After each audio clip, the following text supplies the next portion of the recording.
بسم اللہ الرحمن الرحیم۔ السلام علیکم، میں ہوں محمد عثمان اور آپ دیکھ رہے ہیں پروگرام حرف راز اور مقبول جان کے ساتھ۔ ناظرین، گزشتہ روز گلگت بلتستان اسمبلی نے گلگت بلتستان کو عبوری صوبہ بنانے کی قرارداد متفقہ طور پر منظور کی اور ساتھ ہی یہ مطالبہ کیا کہ سینٹ اور قومی اسمبلی کے اندر گلگت بلتستان کو نمائندگی دی جائے۔ اس کے ساتھ ساتھ سی پیک کے تناظر کے اندر یہ کتنی امپورٹنٹ چیز ہے اور سی پیک کے حوالے سے پیش رفت کیا ہے، اس پہ بھی کریں گے بات۔ ساتھ ہی پروگرام کے اندر ذکر ہوگا کہ ایک بیان جو وزیر اطلاعات شبلی فراز صاحب نے دیا، اس کی جو ہے آج سارا دن میڈیا کے اندر چرچا ہوتا رہا اور اپوزیشن جماعتیں اس کو خوب اچھالتی رہیں، اور بیان یہ تھا کہ صادق سنجرانی صاحب کو کامیاب کرانے کے لیے ہر حربہ استعمال کیا جائے گا۔ اس پر کریں گے بات کہ اگر شبلی فراز صاحب کو یہ بیان دینا چاہیے تھا۔ ساتھ ہی ایک اور اہم ایشو ہے کہ مرغی کی قیمتیں جو ہیں آسمانوں پر ہیں اور کوئی کنٹرول کرنے والا نہیں۔ اس بار مرغی کی قیمت کیوں بڑھی، اس پر بھی کریں گے بات۔ بڑھتے ہیں اپنے پہلے موضوع کی جانب۔ عریہ صاحب، یہ کتنا بڑا قدم ہے کہ گلگت بلتستان اسمبلی نے عبوری صوبہ بنانے کی قرارداد پیش کی اور ساتھ سینٹ اور قومی اسمبلی کے اندر جو نمائندگی مانگی ہے، یہ کتنی اہمیت کی حامل ہے خطے کے حالات اور خاص طور پہ سی پیک کے تناظر؟ دیکھیں، گزشتہ تقریباً 70 سال سے ہم دو مفروضوں پہ چل رہے ہیں۔ ایک مفروضہ یہ ہے کہ اقوام متحدہ کی جو کشمیر کی قرارداد ہے وہ کشمیر کا مسئلہ حل کرا دے گی، نہیں کرایا۔ یہ بہت بڑا مفروضہ ہے۔ اس کی ایک بنیادی وجہ ہے کہ اس مفروضے کے پیچھے دو بہت بڑے امپورٹنٹ ایلیمنٹس شامل ہیں۔ ایک تو یہ ہے کہ دونوں ملک کشمیر سے اپنی افواج جو ہیں وہ وڈرا کریں گے اور اس کو ایک ایسا زون قرار دے دیں گے کہ جس کے اندر وہ اس حالت میں آ جائے کہ لوگ اپنی رائے کا اظہار کر سکیں۔ ایک تو یہ ہے کہ اس کی بنیاد کے اوپر آزاد کشمیر ہم نے بالکل علیحدہ رکھا ہوا تھا اور انڈیا نے کشمیر کو شیخ عبداللہ کے کہنے کے اوپر 370 کے تحت ایک انڈیپینڈنٹ، اس انڈیپینڈنس نے بھی میں سمجھتا ہوں کہ کشمیر کی پوری موومنٹ کو خراب کیا۔ اس کی وجہ یہ ہے کہ یہ بالکل کیبنٹ مشن پلان کی طرح تھا کہ ہم انڈیا کی کانسٹیٹیوشن کے اندر رہتے ہوئے آزادی اور خود مختاری چاہتے ہیں۔ صحیح۔ اس یہی وجہ ہے کہ جب سے 370 کیا ہے، کشمیر جو ہے یہ پوری دنیا کے سامنے، نقشے کے سامنے، کل کے سامنے آ گیا اور اس کی جدوجہد کے راستے بالکل اور لگے۔ جہاں تک اس بات کا تعلق ہے کہ کسی علاقے کے اندر، کسی شہر کے اندر اس کی آبادی کو تبدیل کیا جا سکتا ہے، ناممکنات میں سے ہے۔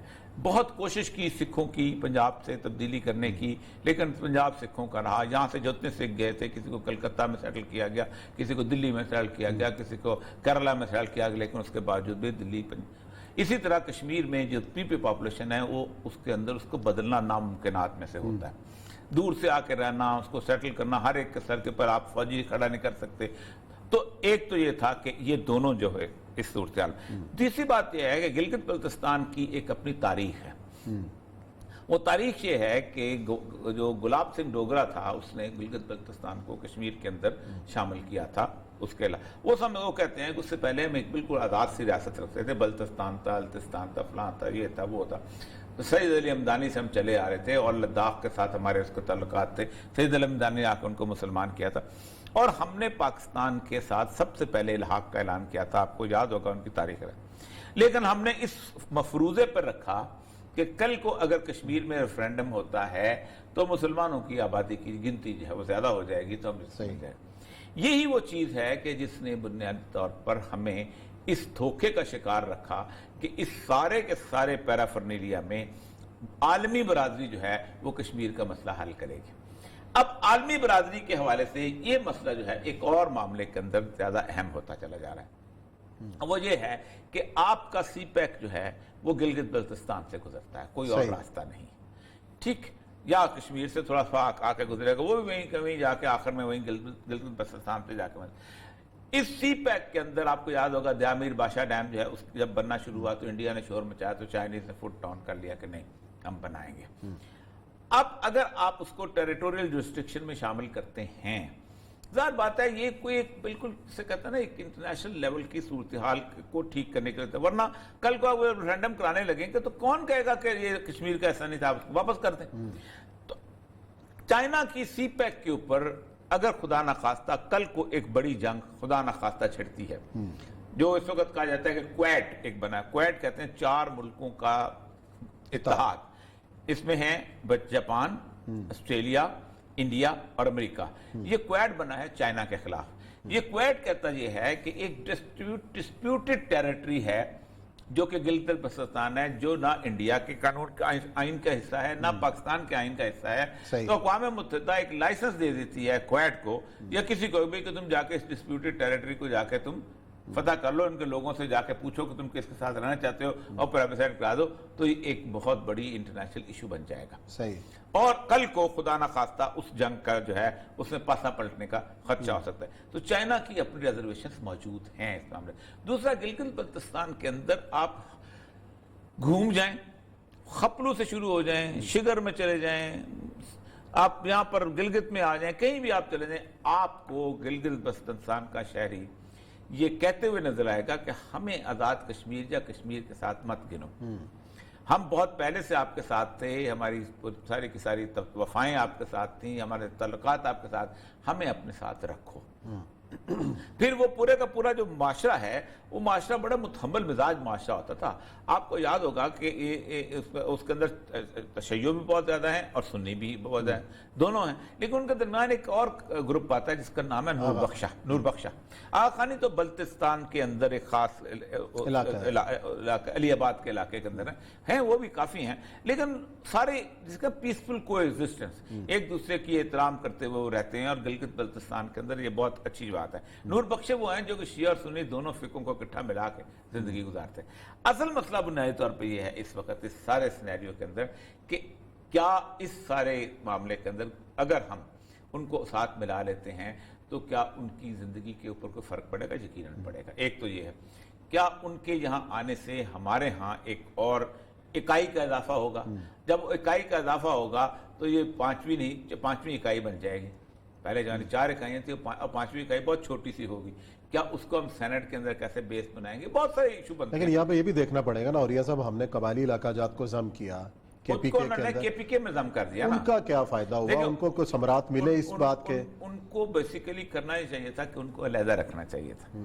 اس کے اوپر ہوا یہ ہے کہ ہمیشہ سے، اور وہ قبائلی علاقہ جات والے کہتے بھی یہ تھے کہ ہم صدیوں سے ان سے علیحدہ تھے۔ یہ جو وہ لوگ تھے، یہ جو مردان میں رہنے والے، یہ جو سوابی میں رہنے والے، جو خاص پشتون پشاور کے رہنے والے، یہ تو ہمیشہ ہی سے، یا کبھی ان پہ کوئی اور رولر آتا تھا، یہاں تک کہ رنجیت سنگھ نے ان میں حکومت کی ہوئی ہے، اور تو اور چھوڑے، ہم علیحدہ تھے ہمیشہ سے۔